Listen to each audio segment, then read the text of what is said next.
using them. Okay? So we're going to jump straight into finding all of them. And you're going to have on your homework, first couple questions are going to ask for only the vertical asymptote. And then maybe you'll ask for only the horizontal asymptote. Maybe it'll ask for a combination. So your homework kind of leads up slowly. I'm just going to jump right in, do all of it in one problem, so we can get the practice right away. So here's my function.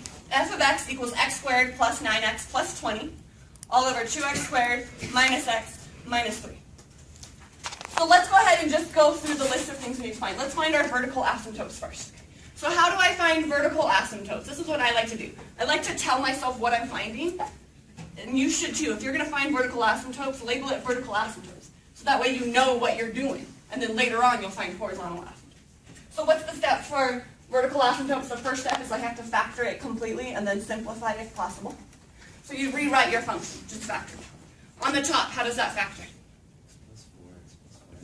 X plus 4, x plus 5. Nice and easy. Excellent. On the bottom, how does that factor? This was, remember that one step harder. This is going to have probably a 2x and an x because I now have a 2x squared. These guys are going to have to multiply to the negative 3. So you just try. I'm going to put a negative 3 here and a positive 1 here. Give it a shot. That's negative 6x plus 1x. Is that negative x? So maybe try switching those. Plus 3 minus 1. This is going to be a negative 2x and then a positive 3x. Does that work? No, I need a negative x, right? This is a negative 2 and a positive 3, which would have given me a positive 1. So I have to switch those to be the negative and the positive. Does that make sense? Just remember how to factor? It's been a while, huh? Don't worry, I have videos on YouTube about factoring. In case you forgot. Does that make sense to you guys? 2x squared plus 2x minus 3x would have given me the negative 1x. And then the minus 3, so that did work. Okay, so I factored it completely, and also simplify if possible. There will be times where things will cancel out. It didn't in this case. All right, so that's now it's factored. So how do I find, what's the next step to finding the vertical asymptotes? Solve for x from where? Set the denominator equal to 0. Right? The vertical asymptotes are setting that denominator equal to 0. So I'm going to have the 2x minus 3, x plus 1 equals 0, and then I have to solve. Right? This is the nice part about factoring. That's why we factored first, because now it's a lot easier to solve. I can just take the 2x minus 3, set it equal to 0. I could take the x plus 1, set it equal to 0, right? And then I solve. This would become x equals what? I would add 3 to both sides, and then I would divide by 2. Right? Or you can call that 1.5 if you guys like decimals instead of fractions. I don't care. I certainly on a test would not care. Your online homework will want it as a fraction. Kind of neat. All right, and then I also have x equals negative 1. So those are my vertical asymptotes. And your vertical asymptotes, now on a test, be really careful, right? On a test, I do require that it's written as x equals the number. If you just put negative 1, that means nothing to me. Negative 1 what? The x equals is what makes it a vertical line. Like x equals a number is how you represent a vertical line. And for finding vertical asymptotes, that's what we're trying to find, is that vertical line. So it must be written as the x. So it will always be the bottom? Yeah, always the denominator. Yeah, those guys right there, it's always the denominator that you set equal to 0. You do have to factor and cancel anything first, if anything did cancel, but then yes, after that it's always the denominator. Questions on that? Okay, let's do, what's next? Horizontal asymptotes, right? So now I gotta find horizontal asymptotes. Horizontal asymptotes. How do I find the horizontal asymptotes, right? There's those 3 different cases. And it's all about comparing the degree of the numerator with the degree of the denominator. So what is the degree of my numerator? 2. What's the degree of the denominator? 2, right? Remember that degree was that highest exponent right there? Right. So my degrees, is that going to be the first case, the second case, or the third case?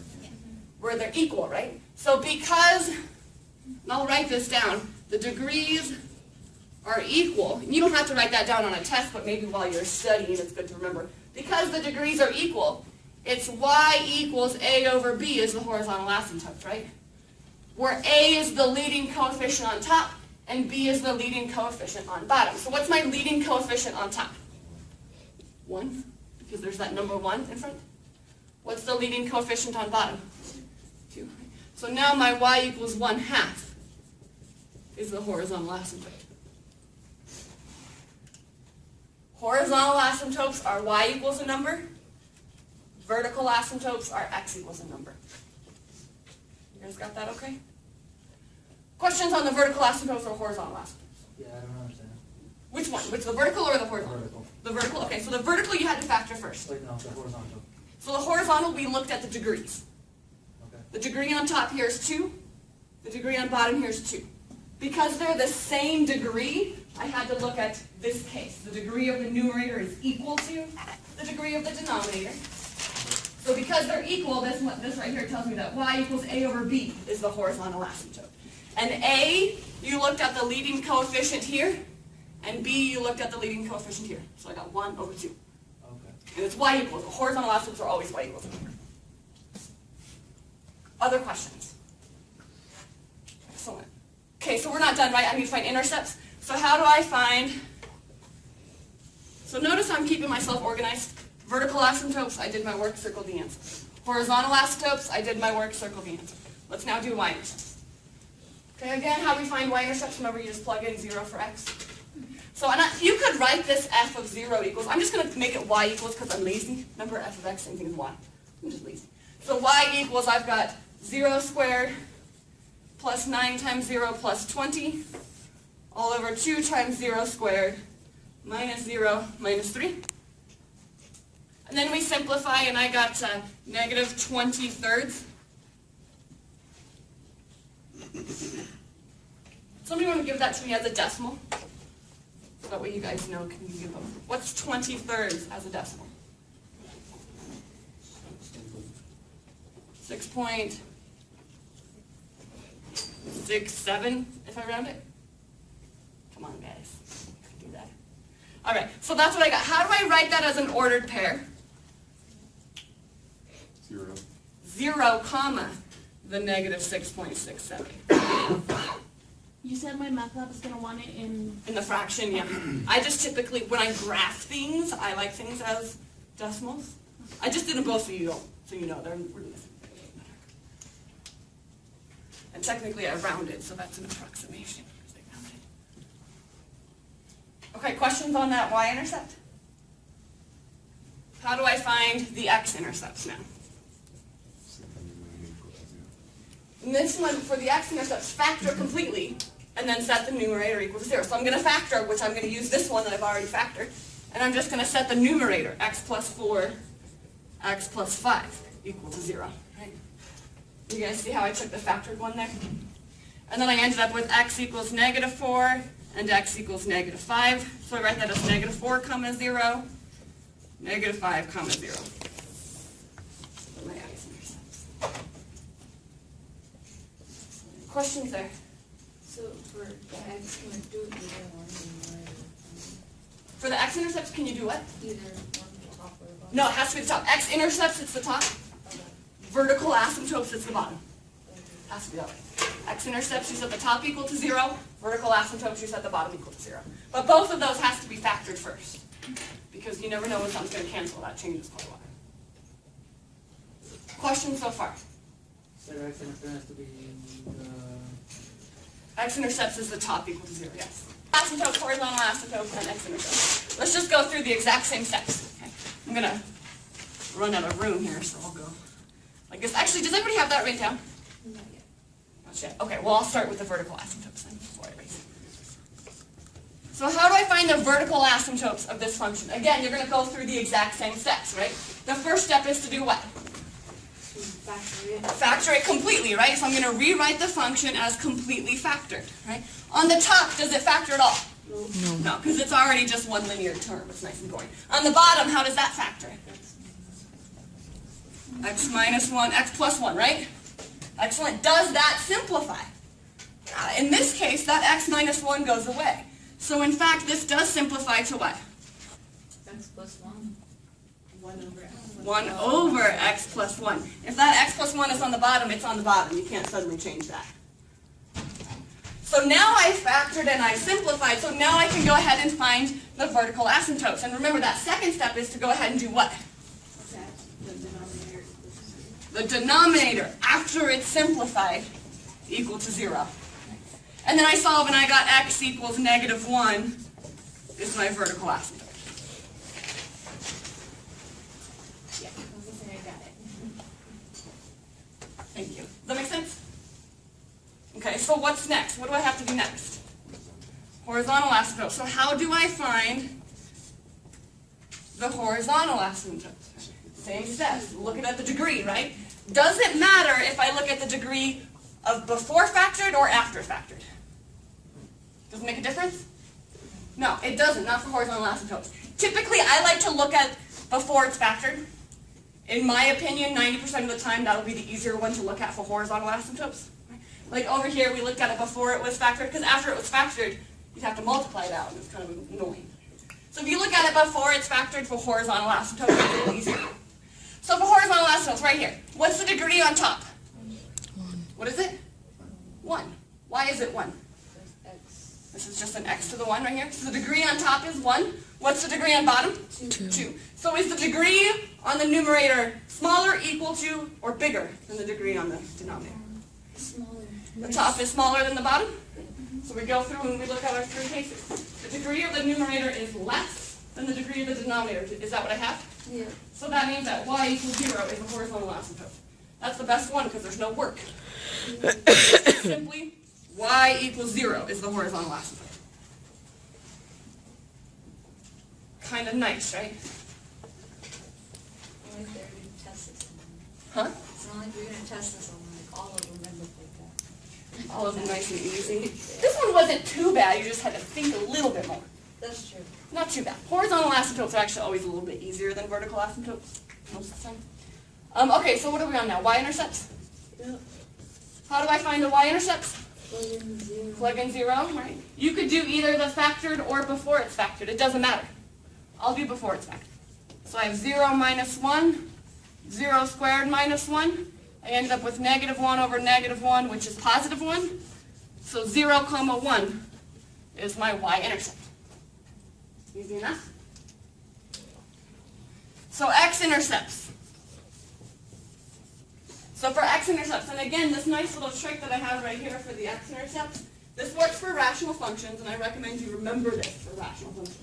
Factor first to find the x-intercepts. The y-intercepts you didn't have to factor. The x-intercepts you should. So I'm going to look at the factored version, right? So you look at the factored version right here. And you do what? What does it say? So set the numerator equal to 0 and solve. So my numerator is 1.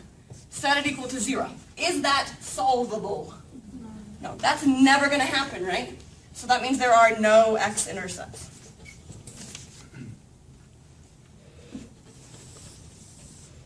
That's what I meant by saying sometimes there could be more than one x-intercepts, like we got here. The last one that I erased. And there's also a time when you can have no x-intercepts. Questions on that so far? Let's do the next one. That's it for that one. Let's do part C. H of x equals 3x squared minus 27 all over 4x squared minus 4. Let's go through all the motions. Vertical asymptotes. Factor it. H of x equals on top. How do I factor that? There's a 3 in common. I can definitely factor out that 3, right? So because there's a 3 in common, I'm left over with x squared minus what? 9. Because I factored out the 3. 3 goes into 27 9 times. On the bottom, there's a 4 in common, so I'm left over with an x squared minus 1. Could that factor even farther? Absolutely. So 3, x minus 3, x plus 3, 4, x minus 1, x plus 1, and then cancel if possible, if there's anything that will cancel. Doesn't look like there's anything that's going to cancel in this case, though, right? So what are my vertical asymptotes? You take the bottom and you set it equal to 0, right? So what are my two vertical asymptotes? X equals what?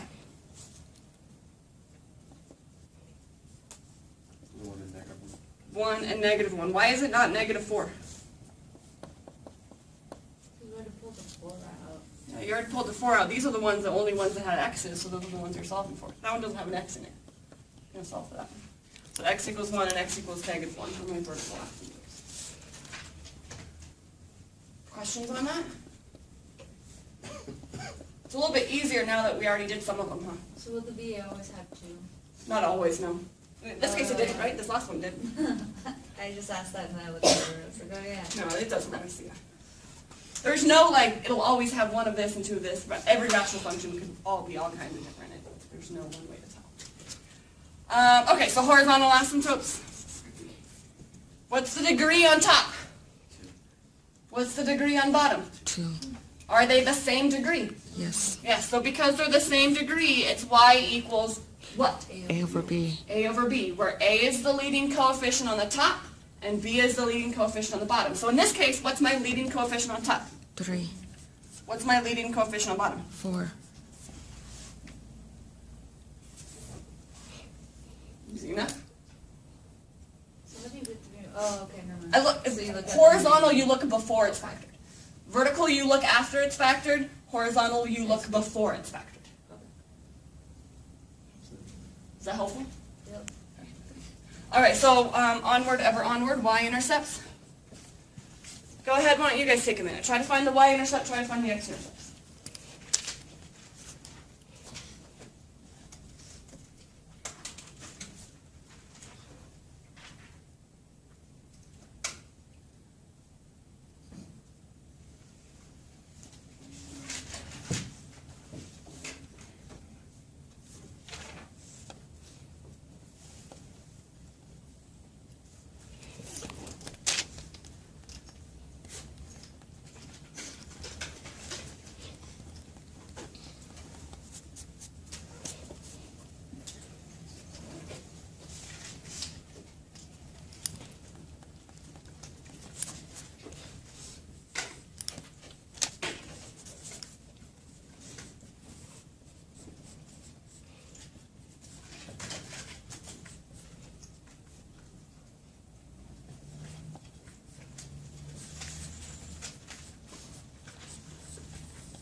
I got 27 over 4.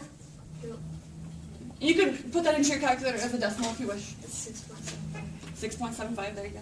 Learn something new every day. How do I find the x-intercepts? Set the there you go. Make sure you do the factored version, and then you set the numerator equal to 0. So I look at my factored version, which is right here. So 3, x minus 3, x plus 3, set it equal to 0. And so I got x equals 3 and x equals negative 3, right? So you write that down as 3, 0, and negative 3, 0 as your x-intercepts. Perfect. Any questions on those 3 examples? That's our start to 4.5. Good, excellent. So what we're going to do is we're going to use all that information plus some more to graph it. Just what you wanted. So here's what I'm going to do. This is going to be now example 2. I'm going to add in the domain, and I want you to graph. Okay. And here's what, I'm just real lazy. I'm going to just do, actually no, we'll do a different one. We'll make it more exciting. So you guys can get the actual one.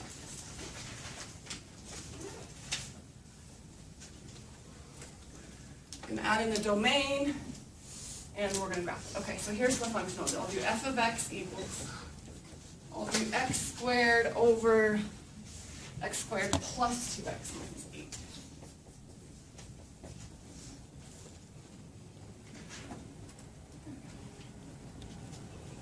Find all vertical asymptotes, horizontal asymptotes, intercepts, domain, graph. So let's go through and see how exact of a graph we can do. We're going to try to make this one as perfect as we can without our calculator. And here's what I recommend to you. You live in a day and age that's nice enough to have such fancy calculators, right?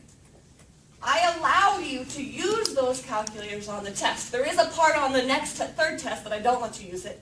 But on this test, you do get to use that calculator. I'm still going to require you to show all that work. But once you graph it, use your calculator to check your work, to make sure the graph you drew and the graph on your calculator looks the same.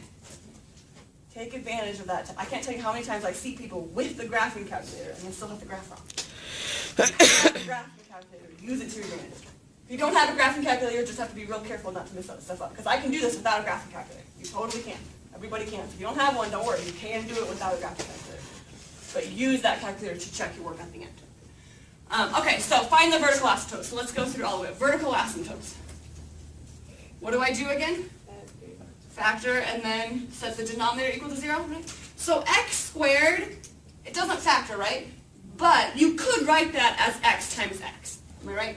That's a version of factoring. And again, we do that to see if anything will cancel at the end. Oh, okay, so it would be easier just to write it out. Yeah, you just write it out as x times x. You didn't really have to, but it's going to help you visualize if anything cancels there. And then the bottom, it looks like that factored into the x plus 4, x minus 2. Am I right? So for vertical asymptotes, again, you take the bottom and you set it equal to 0. So my two vertical asymptotes are x equals negative 4 and x equals 2, right? Those are my vertical asymptotes. Excellent. Horizontal asymptotes. How do I find the horizontal asymptotes? Again, you're looking at the degree. What's the degree? And again, horizontal asymptotes, you look before it's factored. So horizontal asymptotes, I'm back up here. What's the degree on top? 2. What's the degree on bottom? 2. So they're the same degree, right? So my horizontal asymptote is y equals a over b. What's my a, the leading coefficient on top? 1. What's the leading coefficient on bottom? 1. So this is y equals 1 over 1, which is just 1. So that's your horizontal asymptote, is y equals 1. Can you guys see that okay? Intercepts, so let's go ahead and do all those intercepts now. So I'm going to need to find the y-intercept. And again, the y-intercept, you just plug in 0. So y equals 0 squared over 0 squared plus 2 times 0 minus 8, which equals 0 over negative 8, which is what? What's 0 divided by negative 8? 0. So I ended up with 0, comma 0, right? Sometimes your y-intercept is boring, that's okay. How do I find the x-intercept?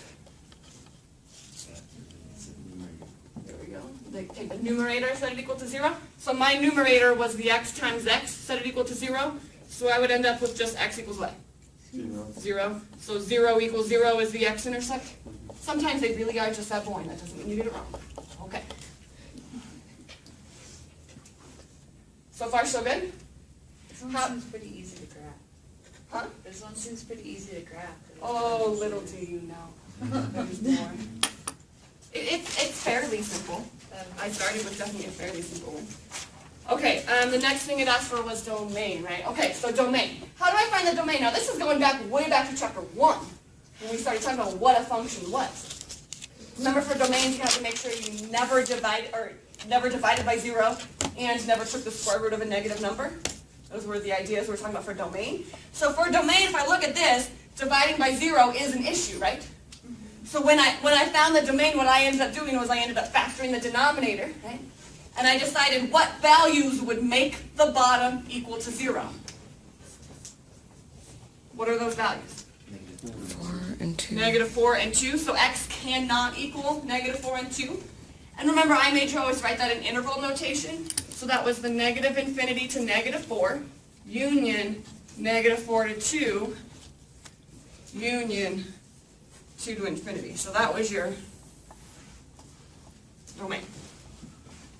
Does that sound familiar? A lot of the time, the domain and vertical asymptotes look very similar. They're not always the same. They're not always going to be the same numbers, but a lot of the times they are. But do think of them as separately. Don't think of them as the same thing. It's kind of just that sometimes they look the same. That's okay. Okay. Let's continue. You said the domain comes out of the vertical, right? No, the domain, it looks similar to the vertical, but it's not. The domain came from taking the bottom and looking where that equals 0. And the domain is in a interval notation. Vertical asymptotes are not in interval notation.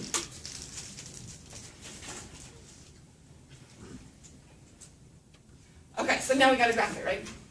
So let's graph what we have, and then I'll start showing you some tricks to help make your graph better.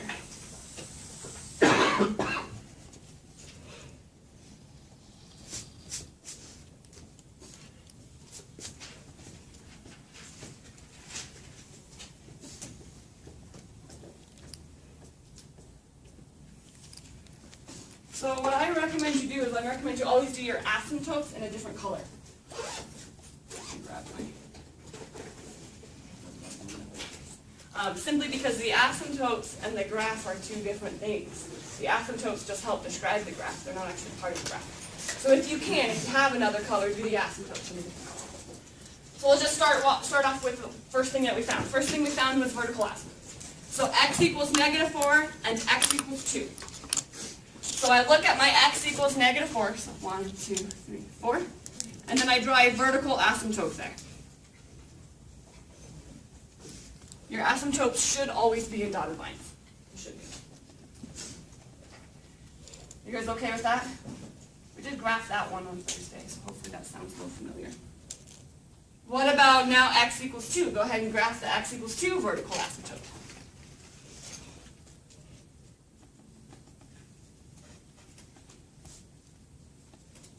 I recommend maybe having a ruler with you. Make that nicer.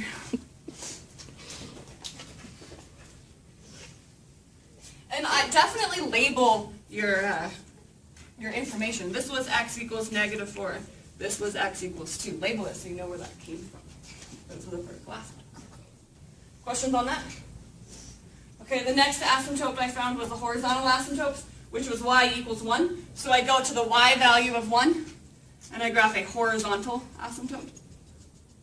This was the y equals 1.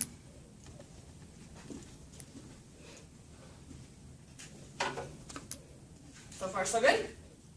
Okay, we're in a row. Y-intercepts. I got a y-intercept of 0, 0, right there. X-intercepts 0, 0, already graphed, nice and boring. And the domain you can't really graph, right? It just tells me I couldn't have plugged in -4 and I couldn't have plugged in 2. Excellent. Okay. So how in the world am I supposed to graph that with only 1 point?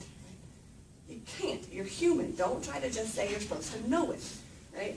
We don't know what this looks like. I have no idea what this looks like. What you have to do is once you've graphed all the stuff you know, is you have to do an XY table to get a better idea of what the graph's going to look like.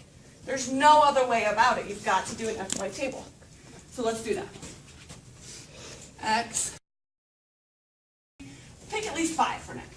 So pick a number, an X value over here. What should I pick? 6. -5, -6. Sure. I'll do both of those. How about? -6, -5. Sure. You guys okay with that? All right. Something over here. Maybe a -2 and a -1. I'm picking a lot of X values, just so we get used to it. There's a -2, -1. Maybe a +1 over here as well, so I can see what happens on this side. What else? Could I pick 2? No, because 2 is not in the domain. You can't plug in. But I could pick maybe 3 and 4, right?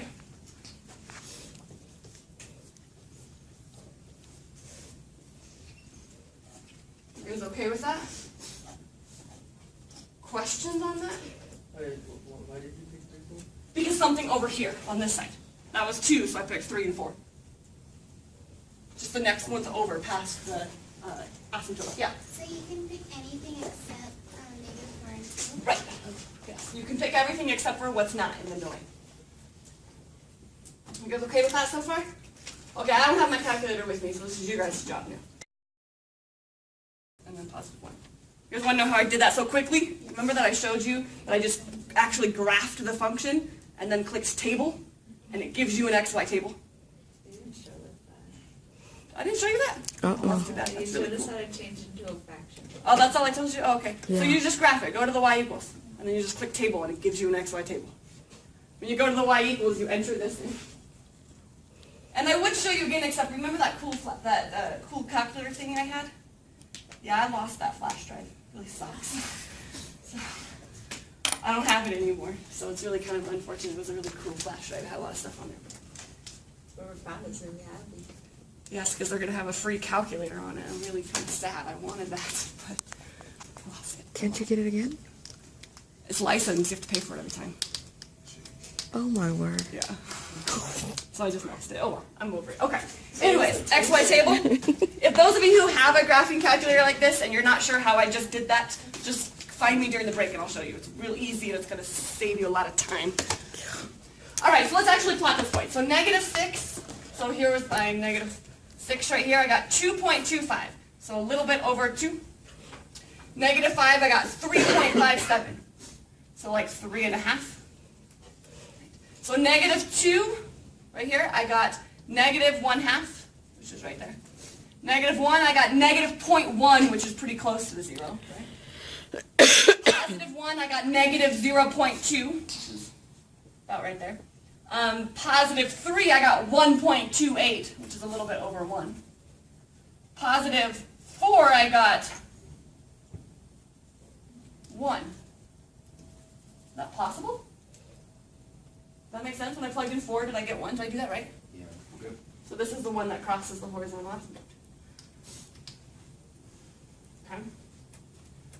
Questions up to there? Okay, so here's how you're going to graph those, right? You can never cross the vertical asymptote. So these dots are going to have to connect, right? And they're going to have to just get closer to the vertical asymptote. Right? Can't touch them? Same thing with these dots. They're just going to have to get closer. Like that. Same thing with these dots. It's going to have to just get closer. This one happens to cross it, but then it just gets closer to the asymptote, just like that.